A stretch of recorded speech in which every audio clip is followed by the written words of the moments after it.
अस्सलाम वालेकुम, मैं हूं सरमद मुजाहिद पाकिस्तान प्रॉपर्टी लीडर्स बहरिया टाउन कराची के प्लेटफॉर्म से।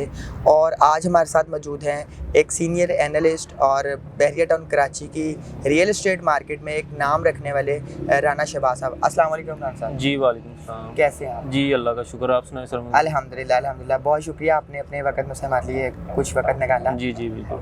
व्यूअर्स, आज हम इनसे कुछ क्वेश्चंस करेंगे बहरिया टाउन कराची में रियल एस्टेट मार्केट पे जो मौजूदा सूरत हाल है, इनकी क्या नज़र साई है, उस पर क्या सोचते हैं कि ये कुछ वजूहात जानेंगे और ये कब तक करेक्शन की तरफ जाएगी, क्या वाकई जा रही है या अभी टाइम लगेगा, और प्रीवियस जो इसका एक्सपीरियंस रहा, बिहेवियर रहा रियल एस्टेट में मार्केट का, वो भी इनसे जानेंगे। राना साहब, हमारे व्यूवर्स को बताइएगा कि जो मौजूदा सूरत हाल है मुल्क के निज़ाम को लेके और रियल एस्टेट जो फैक्टर डिस्टर्ब हुआ है, तो आप क्या देखते हैं कि कितना और टाइम इसको लगेगा, या आपकी नज़र में ये बेहतर हो रही है या हो गई है?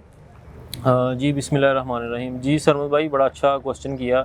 और कस्टमर्स जो हैं वो काफ़ी बड़ी तादाद में आपको भी मैसेज या कॉल करते होंगे, क्योंकि उनका यही कंसर्न है। वो हमसे अक्सर यही पूछते हैं कि बहरिया टाउन कराची की जो मार्केट है वो बेहतर कब होगी, रेट जो है वो बेहतर कब होंगे, क्योंकि काफ़ी ज़्यादा कस्टमर्स हैं। मैं ये मार्केट जो है वो नीचे आना शुरू हुई तकरीबन, ये पिछला जो 2022 है ये पूरे का पूरा जो है वो मंदी में ही रहा है। लास्ट ईयर दिसंबर 2021 में मार्केट बहुत अच्छी थी। जनवरी में भी मार्केट अच्छी थी। जनवरी के बाद से जो है वो मार्केट आहिस्ता आहिस्ता जो इसका ग्राफ है वो नीचे आना शुरू हो गया और इसकी कीमतें जो है वो नीचे आना शुरू हो गई, क्योंकि हमने देखा है जो आज से 1 साल पहले हमने अगर वो 500 गज़ का प्लॉट प्रीसेंट 33 में बेचा था तो वो 90 से 1 करोड़ की ब्रैकेट में हमने सेल किया था। आज वही जो प्लॉट हमने 90 से 1 करोड़ में सेल किया है, वही कस्टमर जब दोबारा रीसेल के लिए हमको कहता है तो हम मार्केट जब चेक करते हैं तो उस प्लॉट की कीमत जो है वो 50 से 55 लाख के ब्रैकेट में लगती है। क्योंकि ये वजूहात सिर्फ यही है कि मार्केट जो है उसमें मंदी का सिलसिला जारी है।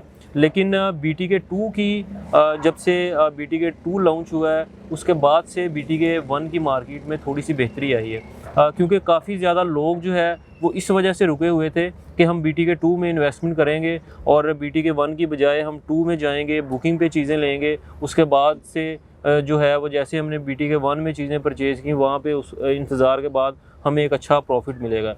लेकिन काफ़ी ज़्यादा कस्टमर जो हैं वो उनका कहना ये है कि BTK 2 की कीमतें जो है वो बहुत ज़्यादा इन्होंने रखी हैं। हालांकि ऐसा नहीं है, क्योंकि अगर देखा जाए आज से तकरीबन 2013 में जो था 125 गज़ का प्लॉट 17 लाख का था। उस वक्त आप डॉलर की कीमत देखें कि क्या थी।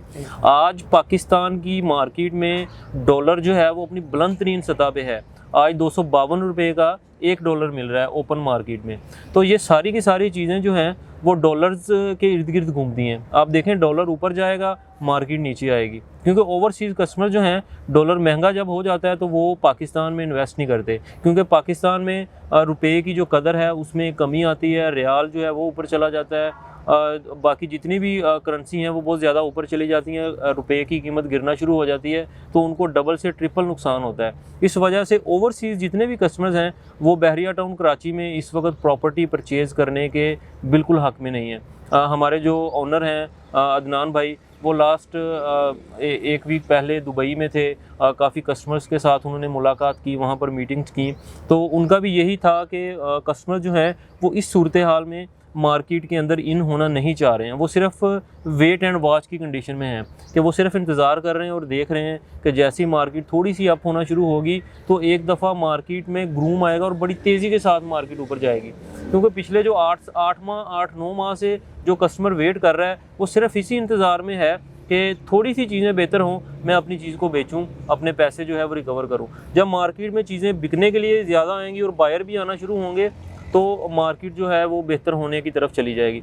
आपने देखा होगा कि जब प्लॉट्स की कीमतें ज़्यादा थीं तब बायर भी ज़्यादा थे। हालांकि अब जो है वो मार्केट में बेहतरीन टाइम है इन्वेस्ट करने का, क्योंकि कीमतें बहुत कम हो चुकी हैं। अब जो है वो हमें चीज़ें परचेज़ करनी चाहिए, ना कि बेचनी चाहिए। लेकिन जब चीज़ें बहुत ज़्यादा महंगी थी तब बायर जो है वो बहुत ज़्यादा तादाद में मार्केट में इन हो रहा था। हर बंदे की रिक्वायरमेंट थी 125 का प्लॉट, 250 का प्लॉट, 500 का प्लॉट, 1000 का प्लॉट। और आपने देखा होगा कि डे बाय डे मैंने ये देखा है कि आज एक प्लॉट की कीमत 50 लाख है, कल आपको वो प्लॉट 55 लाख में भी नहीं मिलता। हमारे कस्टमर्स ने हमको गो हेड दिया कि इसको 50 में बेच दो, अगले दिन वो कह रहा है कि मुझे 55 की ऑफ़र आ रही है मेरे अपने प्लॉट की। तो इस तेज़ी के साथ उस वक्त मार्केट जो है वो ऊपर गई थी। अब दोबारा जो है वो उसी तेज़ी के साथ जो है वो मार्केट इंशाल्लाह आप देखेंगे आने वाले 2 से 3 माह में मार्केट दोबारा बेहतर होगी, क्योंकि यहाँ पर काफ़ी ओवरसीज़ हमारे कस्टमर्स हमारे वीडियोस देखते हैं, वो भी इस चीज़ को मजाक समझेंगे, वो कहेंगे जी आने वाला 1 साल इसी तरह है, ये सारी चीज़ें ऐसे होंगी जब तक मुल्क में इलेक्शन नहीं होंगे, पाकिस्तान की मईशत का बुरा हाल है, ये सारी चीज़ें हैं। ये सारी चीज़ें जो है वो मैं मानने के लिए तैयार हूँ, लेकिन करेक्शन जो है वो मार्केट में आ रही है, क्योंकि इंतज़ार करने वाले थे उनका भी एक टाइम था, इससे ज़्यादा वो भी इंतज़ार नहीं कर सकते। सरमद भाई, अभी जो मार्केट में रुकेंगे लोग, वो सिर्फ वो लोग होंगे जिनके अंदर होल्डिंग कैपेसिटी अभी भी मौजूद है, जबकि 70% लोग ऐसे हैं जिनकी होल्डिंग कैपेसिटी आहिस्ता आहिस्ता ख़त्म होती चली जा रही है। मुझे लास्ट टाइम 2-3 कस्टमर्स हैं, पहले जब मैं उनको उस प्लॉट की ऑफ़र देता था वो कह रहे थे कि हमने इस कीमत में इस प्लॉट को नहीं बेचना, लेकिन आज वो एग्री हैं, आज कह रहे हैं कि हम मज़ीद इंतज़ार नहीं कर सकते, हमें अगर नुकसान हो रहा है तो कोई बात नहीं, लेकिन हमें कुछ पैसे तो आ रहे हैं। तो ये सिचुएशन है। जैसे ही मार्केट के अंदर बायर आना शुरू हो जाएंगे, मार्केट इंशाल्लाह बेहतर होना शुरू हो जाएगी, और BTK 2 की वजह से BTK 1 की मार्केट जो है वो बेहतर हो रही है, और आने वाले कुछ माह में इंशाल्लाह उम्मीद है कि बहुत ज़्यादा मार्केट जो है वो बेहतर हो जाएगी। ये डिपेंड करता है मुल्क के हालात के ऊपर भी। आप मुल्क की इकॉनमी को उठा के देख लें कि IMF के साथ जो है वो उन्होंने शराइत ही ऐसी रखनी है कि आप लेवीज़ जो है पेट्रोल की वो ख़त्म करें, डीज़ल को महंगा करें, पेट्रोल को महंगा करें, बिजली की कीमत को महंगा करें, फिर हम आपको इंस्टॉलमेंट देंगे, फिर आपकी मुल्क की इकॉनमी जो है वो स्ट्रॉन्ग होगी। जब तक ये सारी चीज़ें इस तरह चलती रहेंगी, मार्केट में अगर कोई बेहतरी आएगी तो वो आर्टिफिशियल बेहतरी होगी, लेकिन आएगी ज़रूर। मैं ये नहीं कह रहा हूँ कि मार्केट बहुत ज़्यादा अच्छी हो जाएगी और अगले 1 साल के लिए बेहतर हो जाएगी, लेकिन ये सारी चीज़ें होने के बाद जो है वो मार्केट में बेहतरी ज़रूर आएगी, ख्वाह वो 1 या 2 माह के लिए आए। कीमतें बढ़ेंगी, लोग जो इंतज़ार में थे वो अपनी चीज़ें बेचेंगे, और ज़्यादा प्रॉफिट नहीं, लेवल के ऊपर ही अपनी चीज़ें बेचकर वो अपना पैसा जो है वो ज़रूर हासिल करेंगे। अच्छा राना साहब, मईशत ठीक है, ख़राब चल रही है, अल्लाह इस्तिकामत अता फरमाए हमारी मईशत को, लेकिन देखिए बाकी इंडस्ट्रीज़ हम डिस्कस करते हैं, या एक सिनेरियो है कि कुछ इंडस्ट्रीज़ बंद भी हो गई है पाकिस्तान में, लेकिन जो लोग अपना काम चला रहे हैं वो भी तो इस डेड मार्केट में चल रहा है, और रियल एस्टेट मेरा नहीं ख्याल कि इतना कोई छोटा फैक्टर है कि जो ठप हो सकता है। अब मैं इसको कंपैरिजन करूंगा, एग्जांपल दूंगा आपको ये दूंगा कि कमर्शियल के जो प्रोजेक्ट्स हैं, कमर्शियल की मैं अप्रॉक्सीमेटली 5 माह से इस पे वर्किंग कर रहा हूँ। जी जी। वीवर्स भी वीडियोस देखते होंगे। कमर्शियल में एक ऐसा कह लें कि हिंट समझता हूँ, या एक ऐसा वेपन समझता हूँ कि जो कि एवरी टाइम लोड रहता है। जी बिल्कुल ऐसे ही। रेजिडेंशियल के मुकाबले में अगर हम कमर्शियल का कंपैरिजन करते हैं तो कमर्शियल में तो कोई उतार चढ़ाव नहीं नज़र आ रहा, बढ़ाओ ही बढ़ाओ दिन ब दिन। आप देखते हैं कि जो प्लाजे हैं, कंस्ट्रक्शन वर्क तेज़ी से बढ़ रहा है, कमर्शियल का काम हो रहा है, और उनकी कीमतों में भी मुनाफा आई जा रहा है, और जिन लोगों ने इन्वेस्टमेंट की थी उनका ROI देखे कहाँ से, मेरा ख्याल 70,000 65,000 पर स्क्वायर फीट मिलता था, जो आज लाख रुपए मेन जिना पे आपको आज कॉस्ट हो रहा है। देखें सरमद भाई, इस तरह से है कि कमर्शियल प्लॉट की आपने अच्छी मिसाल दी। मिडवे A-B की मैं यहाँ पे मिसाल देना चाहूँगा कि रेजिडेंशियल प्लॉट जो है वो 500 गज़ का प्लॉट अगर 30 से 35 लाख सस्ता हुआ है, बिल्कुल कमर्शियल प्लॉट जो है उसकी कीमतें नीचे नहीं आई। उस वक्त मार्केट जब बेहतर थी तब हमें वो 3, साढ़े 3, 4 करोड़ में मिलता था, आज वही प्लाट जो है वो हमें 7 से साढ़े 7, 8 करोड़ में मिल रहा है। वजह इसकी क्या है? वजह इसकी ये है कि आप कोई भी प्रोजेक्ट जब कमर्शियल प्लॉट के ऊपर शुरू करते हैं, वो रेट जो है आपका उस कमर्शियल का, अगर उस वक्त जो है वो 700 से 7,000 से 8,000 पर स्क्वायर फीट था, आज आप उसको 11 से 12,000 पर स्क्वायर फीट पे बेच रहे हैं। इस वजह से, क्योंकि आपका चेक कर लें कि सरिये की कीमत कहाँ से कहाँ चली गई है, सीमेंट महंगा हो गया है।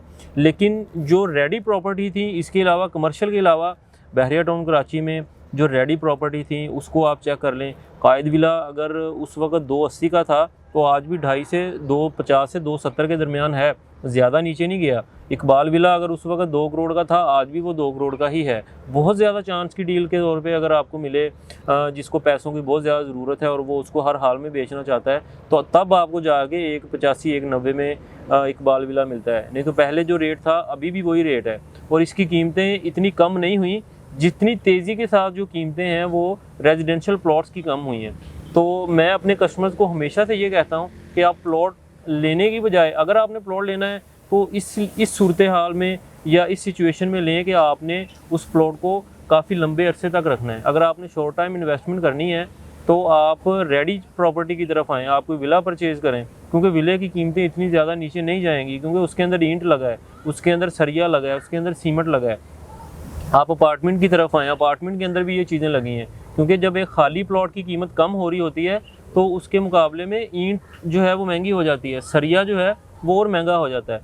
तो यही वजह है कि जो रेडी प्रॉपर्टी है वो भी, उसकी कीमतें भी कम नहीं होती, और कमर्शियल प्लॉट्स जो हैं वो भी एक ऐसा टूल है कि गिरती हुई मार्केट में, या जब हर तरफ प्लॉट्स जो जब सस्ते हो रहे थे तो कमर्शियल प्लॉट जो है वो बढ़ रहे थे।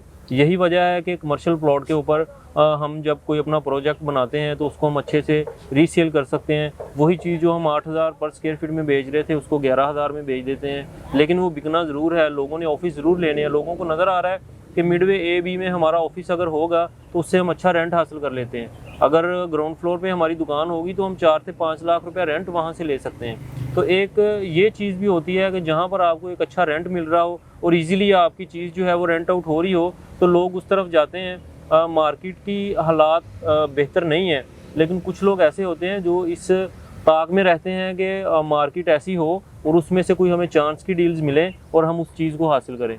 तो बहुत सारे कस्टमर्स ऐसे होते हैं जो डेड मार्केट में इन्वेस्ट करते हैं और मार्केट बेहतर होने पर लाखों नहीं करोड़ों रुपया कमाते हैं। जी व्यूअर्स, ये शहबाज साहब का एक अपना एक्सपीरियंस और जो मार्केट पे वो नज़र रखते हैं उन्होंने बयान किया आपके सामने। और कमर्शियल में प्रोजेक्ट इस तरह ही समझता हूँ जैसे कोई एक मजबूत इकॉनमी होती है ना, जो मर्जी इवन के कोई नेचुरल डिज़ास्टर्स भी आते हैं वो लोग उसको बियर कर देते हैं। कमर्शियल प्रोजेक्ट एक इस तरह का ही फैक्टर हो सकता है रियल स्टेट मार्केट में कि मेरा नहीं ख्याल, मैं 5 महीने की आपको वर्किंग बता रहा हूँ कि 5 महीने में मैंने नहीं इसको गिरते नहीं देखा, कम होते नहीं देखा। तो वो हमारे व्यूवर्स या वो ओवरसीज़ क्लाइंट जिनके पास पैसा है, जो ज़ेन बना के बैठे हैं कि मार्केट कब बेहतर होगी, तो पैसे की वैल्यू दिन ब दिन डीवैल्यू हो रहा है, पैसा आपको कोई फ़ायदा नहीं दे रहा। तो आप कमर्शियल में इसको बिल्कुल अपना ROI इसमें डाल के ROI निकाल सकते हैं। तो मज़ीद वीडियोस के लिए हमारे साथ जुड़िए रहिए, अपना ख्याल रखिएगा। अल्लाह हाफ़िज़। अल्लाह हाफ़िज़।